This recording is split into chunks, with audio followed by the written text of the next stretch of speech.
In Jesus' name we pray. Amen. Amen. Thank you, Kenny. Join me in the pledge.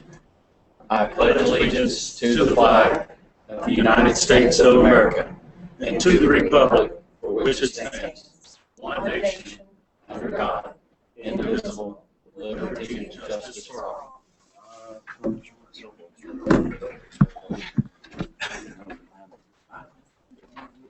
I'd like to welcome everyone to the Bliss County City Council work session for August 13th. Before we get started, I ask you to turn your cell phones off or place them on vibrate out of respect for the meeting. And the first item on the agenda is Ms. Meinke here. Okay, would you like to come to the podium and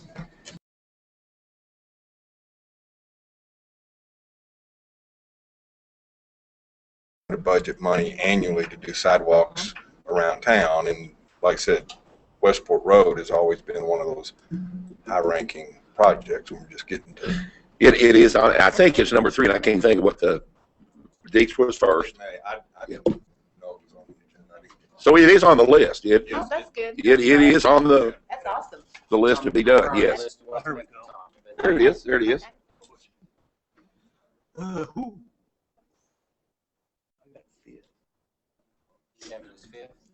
Fifth. No, that's just. But that's no. no. It is. I know it's on the. Yeah, we'll see if I've got the other. I think it was second or third. I'm pretty sure that it's second. I mean, when I was with Yeah, it the was planning the planning committee, I'm pretty commission. sure I that's remember. our second on sidewalks. It is. Can't tell you a date. Yeah. Oh, Can't that's tell you fine. when it'll be That's done, fine. but it is scheduled to be done. Okay, that's great. Continue to look at it. I appreciate that. Thanks. Okay, you're welcome. All right, Steve, you want to start us off on the rental income net profits / occupational license fee amendment? We had a committee meeting with Teresa Harris, Brian Hornback, Tony, and Scott Kisselball, myself, and Cheryl. I think you all got a copy of what we came up with. It's basically the same thing we had before. We added an exemption for single owner LLCs.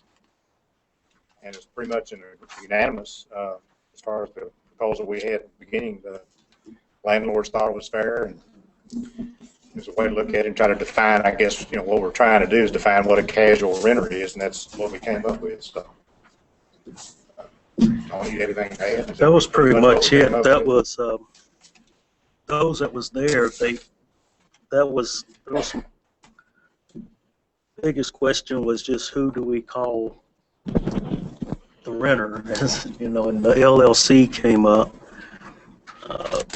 So we Well, kind they of added that because some people that own a fourplex have Yeah. done a single owner LLC No. because of liability possibilities. Never report that on their Schedule C, I believe, on their personal income tax.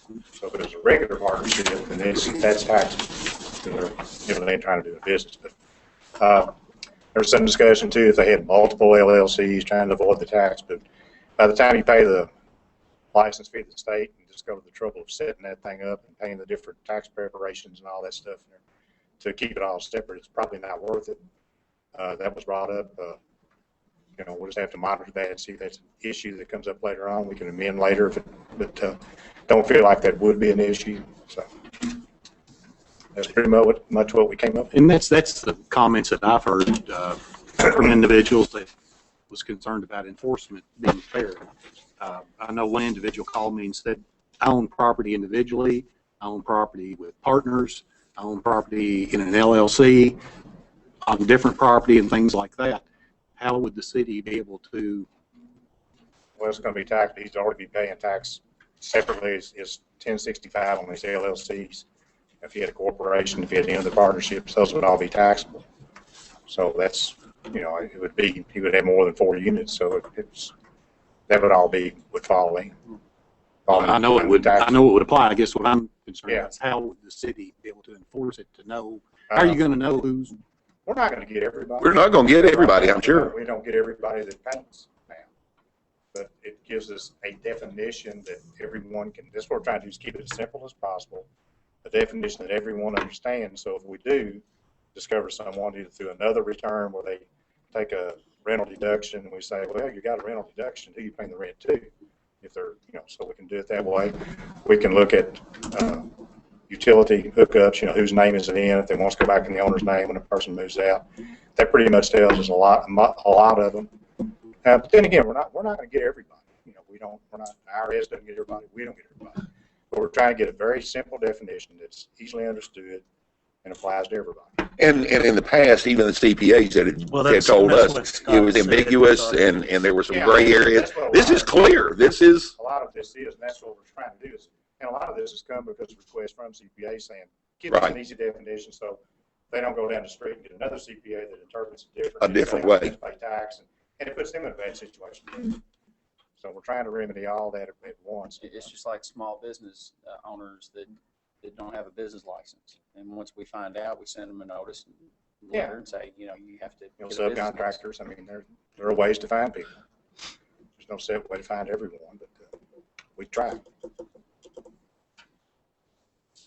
Anybody else have any questions or comments? If not, then we'll place it on the agenda for a second reading for the 20th. My next one, property. Mm-hmm.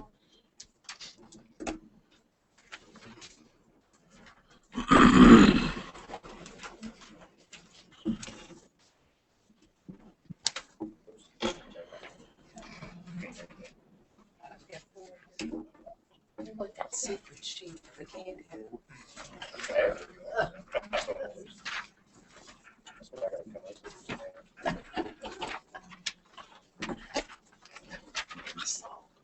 Somebody was pulling. What I passed out are parameters for the calculation for next year's real property tax rates. Everybody get one? I give this to you every year. It shows the compensating rate, and that's the rate that generates the same amount of income that we got this year on the same property. And the compensating tax rate plus 4% is the maximum we're allowed to go to without having the rate subject to recall, which is 12 cents. So 11.6 to 12 is our range. Our current rate is 11.6. And I'd like to recommend to leave it the same at 11.6, even though that's the compensating rate. We're not looking for any increase. There's about $40 million worth of new property that doesn't fall into this category. It's still going to leave us a little bit short of budgeted parameters, but I don't think it's going to hurt us. But I'd like to leave it the same. I'd like not to raise it. So, in other words, that's what I'd like to propose is have the ordinance read 11.6 for real and personal property for next year and go on at that. Steve, depending on the values, and we're seeing some values come back up from sales so far this year, that shortfall could be made up with just an. Well, that's already got that increase. It's got. This is what's January 1. Okay. Talked to Danny. There was, a little bit of some reassessments upward and some resales. There was also some downward. Danny told me from one area in particular were commercial landlords. They were having trouble, some of them with vacancies, and went and pled their case to him and said, this is not worth as much as it was because I can't rent it right now. Right, it makes sense. So that's going down in some areas, not everywhere. E-Town on the whole has really held its own as far as property values. We've been very fortunate. We haven't seen a decrease like a lot of places have, where you get a lot of erosion in the values. But it hasn't, mushroomed, but it hasn't lost any ground. But like I say, even though this won't quite make budget, I think it's only fair to do that. I'm not going to miss it much, so. No, it's not going to be. Each 10th of a cent is about $26,000. So anyway, that's my recommendation. We'll have that on the agenda for first and second reading, and the bills will go out sometime in October. So we've got plenty of time, but we're a little early with this. Danny brought it to me earlier than normal. Got to me last Thursday, I think. So I wasn't on the agenda earlier. I just got it done Friday. Any questions? Good deal. Thank you, Steve. Don? Talk about the brush grinder. Council. Our brush grinder that the city owns is in need of some repairs, and I'd like to give the information on it, ask for some guidance, and just let's let you know the nature of that operation and what we face with it, and then also take suggestions on maybe some other alternatives or options. We can discuss that if you wish. There is a drum that is inside the grinder that has 4 plates on it, and that's what holds the bits that grinds the brush.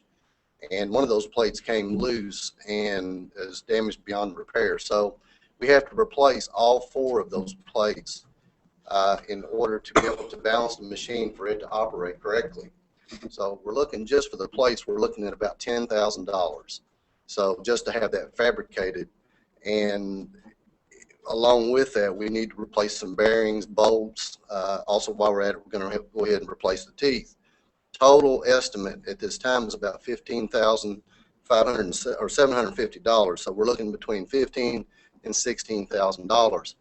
For this fiscal year, we budgeted $20,000 for repairs. So just wanted to let you know what we're looking at.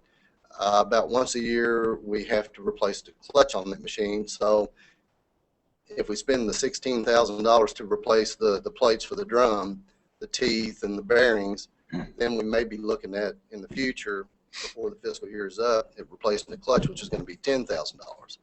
So just wanted to open it up for discussion, see what you all think. Don, you said look at alternatives. I mean, and we've talked about this a number of different times. We really don't have any alternatives. No, we do, but share some with. We do. Once a year, well, yeah, once a year we have a contractor come in and they grind up the large brush for us, or the large logs. We can use them, and I think that probably they charge around $4,000 a day, which they get a lot of work done in that day, in that period. But so we're probably looking at about 3 or 4 days of work to not only grind up the big stuff that our machine exceeds the design of our machine, but we can also go ahead and grind up the brush that we've been hauling in for about the last month and a half. Another option is that we can lease a grinder, and if you We talked about that. if you do that, and you got to lease, if you lease it for 3 months, you're looking at $30,000 a month. Right. Or you're looking at purchasing a machine, that's about $430,000. Or you can look at a lease to own option. So just want to let you all know what we're looking at, and just get a little guidance from you. You know, what do you want to do? We see the value in this operation. Our citizens see the value of this operation. It is a costly operation. So I just wanted to throw it out there, open it up for discussion. Let's put our heads together and come to a conclusion. Did we got this from Phillips? Phillips, yeah. Wasn't it the used It grinder? was used, right? Yeah. So how That was supposed to be in good shape. Well, it was in good shape, but to get it running, we had to spend some money on it because we had it. And I believe it's set. It was bought after I had retired, and I think it's set for a few months. So there were some things that needed to be done to get it to where it was operating. And then it's just the nature of it. It takes a beating. So, you know, you're replacing teeth. That's regular maintenance. You replace belts, bearings. That's normal maintenance. What were we paying when we rented that from Phillips Brothers? $19,500 per year. Yeah. For 3 years, and then the last payment was $1,500, I believe. How often will these plates go out? I mean, the teeth and those items are, and clutch seem to be Well, a maintenance issue. The plate, I mean, they wear down, but this one came loose. And as part of our walk-around inspection every morning, they check to make sure that the bolts are tight. But this one just popped loose. I don't know if it hit something big. It just broke loose, and it just twisted it. So you can't just replace one plate because the thickness is going to vary, and you can't get it to balance. Is this the first time we've had a plate issue since we've been Yes. renting it? Or Yes, What did we get for it? we give $20,000 total. I agree. So, and we There's many spend options. anywhere from 10 to. Yeah, it was 3 years. Ran it for 3 years. I'm sorry, 60,000 per year. Yeah, 20,000 per year. But we used to budget before we did this, went this way. We used to budget, what was it? The lease 40? payment. About Yeah, $40,000 a year to have Yes. the brush grinded up, and then plus we had to haul it out Springfield Road, Yes. and we had We had- labor costs and fuel and everything else to run the trucks out there. So Right. So now we're That's bringing it on to our facility and processing it there. Well, this is based on the figures, and we've talked about this several times before. We talked about it when we bought it. I mean, I'm of the opinion that bargain-wise, we're probably better off to say we're going to repair it at least right now when it needs to be repaired. And and you I can do. you can get a brand new one, but it's a matter of time before you have maintenance. You got to have the That's same. correct. I mean, you have to maintain it, and you have to repair a brand new one too. You're going to be replacing the teeth on a new one because Regardless. they're Newer, different. yeah. Yes. I mean, if we purchased a new one, I would look at one that is larger than that, that could handle the large debris too. So But yeah, you're looking at a substantial investment if you purchase one. Is that your recommendation too, the way we're leaning To repair it, yes. For this year, I would repair it, and then as we get closer to budget, then we'll get some new estimates and then maybe depending on Weigh your options. and weigh our options, correct. Thank you, Don. Okay, does anyone in the audience have anything? Sure.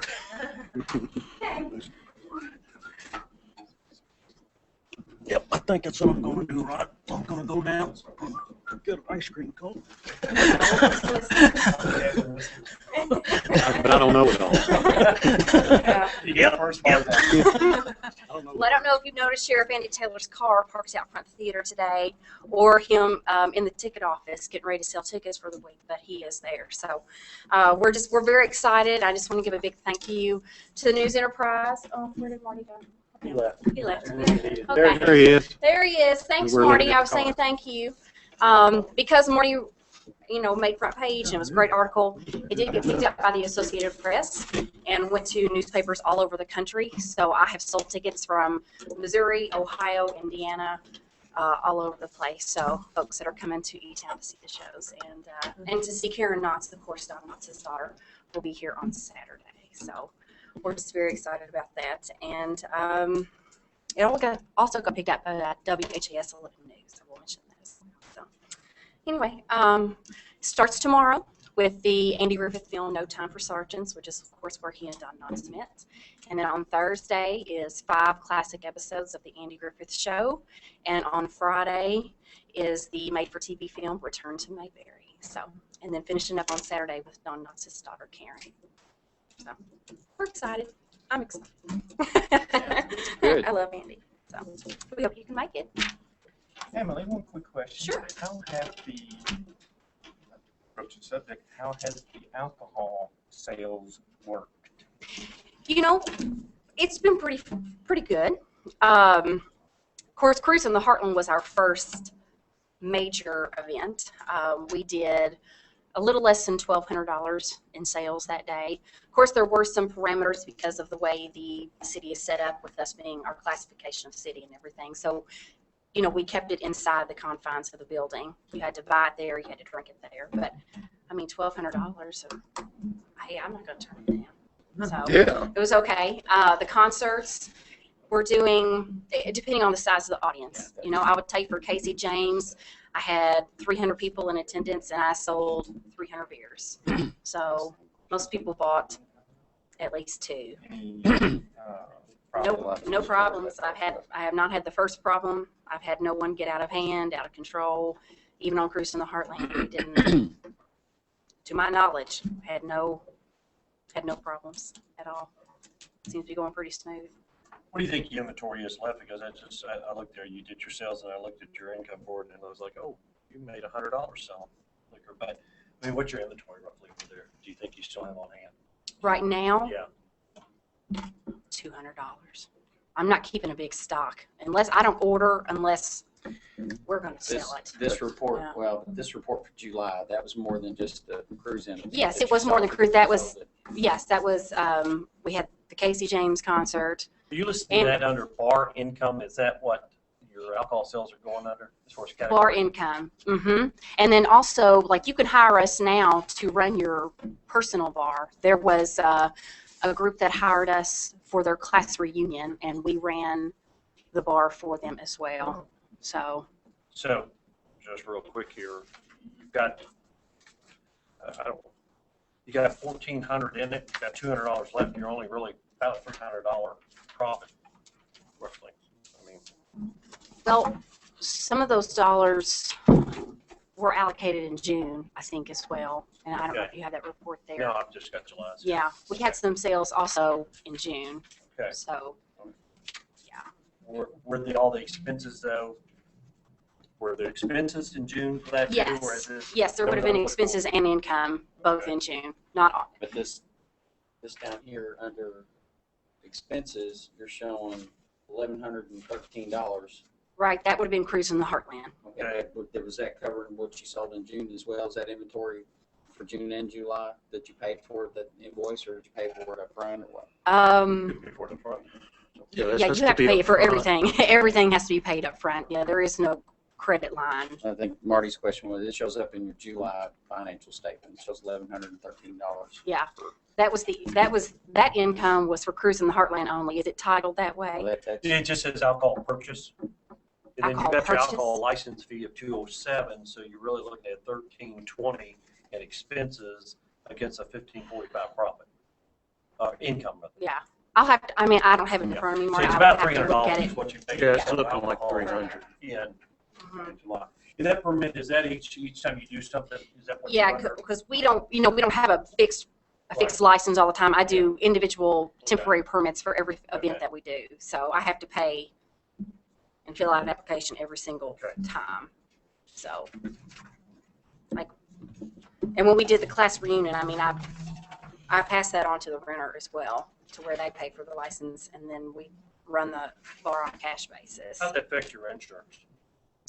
We had to get a separate liquor liability policy just for that. The policy is good for any time, all the time, even though the events are per event. And that covers all of any activities where liquor Yes, may any be. activity that's, alcohol related, that covers the Okay. policy, and I did give Mayor Walker a copy of that policy. I think the board was hopeful that by having this available, that it would increase your sales on your tickets and everything as well. So Yes, certainly is always the bottom line. Mhm. It's just the revenue portion, so, yeah. But yes, we did have to get a separate liquor liability Okay. policy just for that. Do you know how much that was? The insurance policy, Yeah. it was just a little shy of 1,000 for the year. It's not too bad, I didn't think, so. It'd be hard to see that, just based on this, that it's helping you much, but Yeah, well, I mean, Marty, we've only done it 5 times. you had a That big we- that opportunity we've to sold. cruise. I mean, that would have been an event Yeah. that you Oh, and measured by. And had I been Versus able to a- sell on the street, Yeah. I think it would have been a much more, Okay.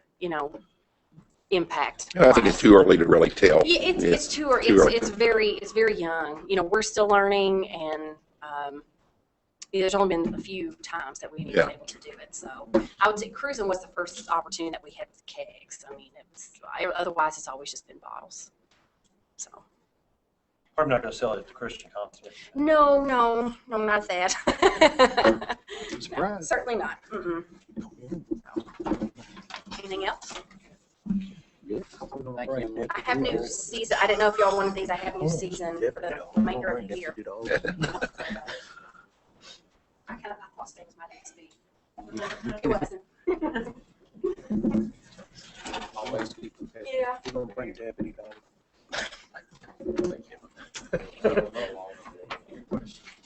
Chief. Front chief. Understand we'll have deputy dog here pretty soon. Our canine. Oh, you thought you were talking about Troy Dye, didn't you? You're thinking McGruff, weren't you? McGruff the dog. Yes, sir. In fact, we had kind of a mixed message with that. At first, we had received information. The slope has been where Louisville Metro has brought 3 new dogs into their mix. And they have to go through a pretty extensive selection process to determine whether or not those dogs will work for them. Now, one of those 3 is replacing the dog that we will be receiving. Now, the bad news we got was that there was belief that 2 of the dogs weren't going to make the cut, and they did not. And with that being the case, we were informed that that could very well delay the training, because what they would do is put the dog that we were going to get back into service and then wait until they received 2 new dogs to run through the same selection process, which would have slowed it down significantly.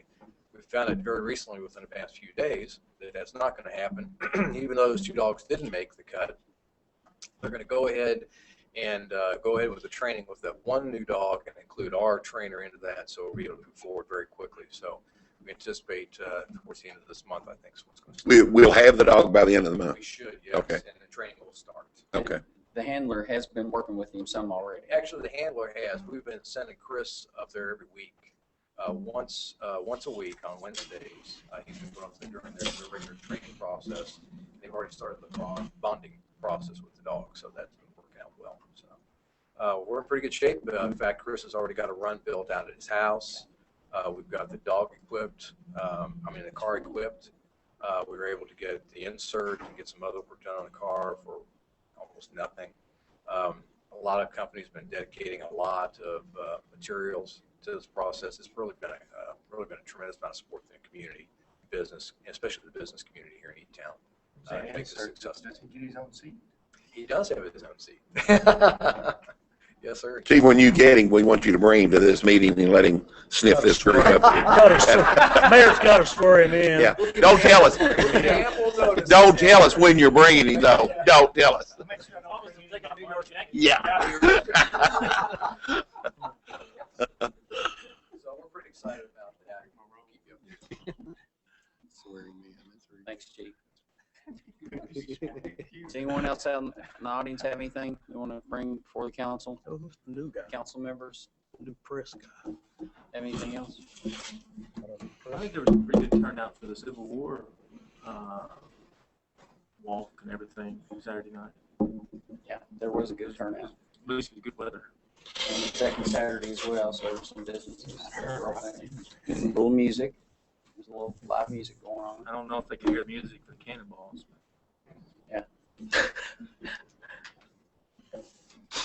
Had another successful event at the sports park this weekend as well. So baseball tournament out there, and then Hardin County Wolverines, I guess that's what they're called, I think. Yeah, they played Saturday night. So all them went well. Things are good in Elizabethtown. Yeah. Things are good. I had a question yesterday. For people who want to walk the trail at the sports park,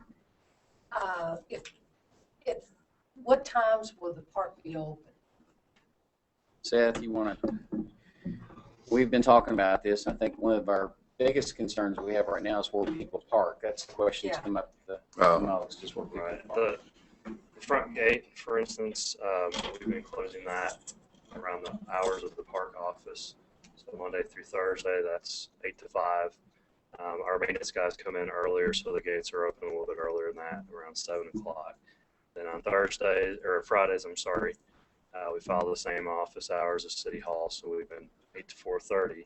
Of course, we have events pretty much every weekend out there, so the gates have been open for that.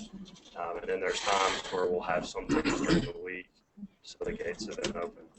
But unless there's staff out there for an event or in the office, we usually close the gates. Okay, that was their concern. They like to walk after work, but before dark.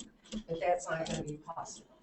Right now, we don't have staff out there that will be able to monitor that or check on that. But one thing, we've got a lot of events on the weekend. We've got leagues starting here within the next month. Especially next year, we're going to be basically 7 days a week out there. So there's going to be more and more opportunity to do that. We're just right now in the infant stages of opening. So it's coming that people will have that opportunity more and more. And I think the same person got you to talk to me today. I'm sure it was your father-in-law. Yeah, absolutely. I did talk to Mary and talking to Seth today, where we've got some of that baseball brick dust stored over there, that there's a possibility that we could create a kind of a parking lot over there for some cars to be able to park, and then of course they can access that. There's only it's not a very large area right now. It would have to be expanded if we did something like that. I think I would encourage us to look at that. One of the selling points that we talked about with the park is that we did take the time and the money investment that was made out there for a walking trail. It would be good for the community to access. I mean, it's a great, beautiful facility to be able to walk through. So I think I'd like to see us look at that and understand, the overall concern for security out there, that you just don't want people being, and the closed gates give some protection to that. It says that it keeps the honest people out, and that's what we're doing, is keeping the honest people that want to use those walking trails out. But if we could, You said we're working on it. Yeah. Or looking at it. We're looking at different options moving forward, so I think there's some possibilities. Okay. You don't got soft pretzels out there yet? Actually, we had some over at the championship pavilion the other night. So they're pretty good. Thanks, Seth. Anybody else? If not, we're adjourned. Thank you. I had it. Very close. I've given him misinformation. Green Road tonight, baby. Thank you. I'm going for Green Road tonight. 15 of it.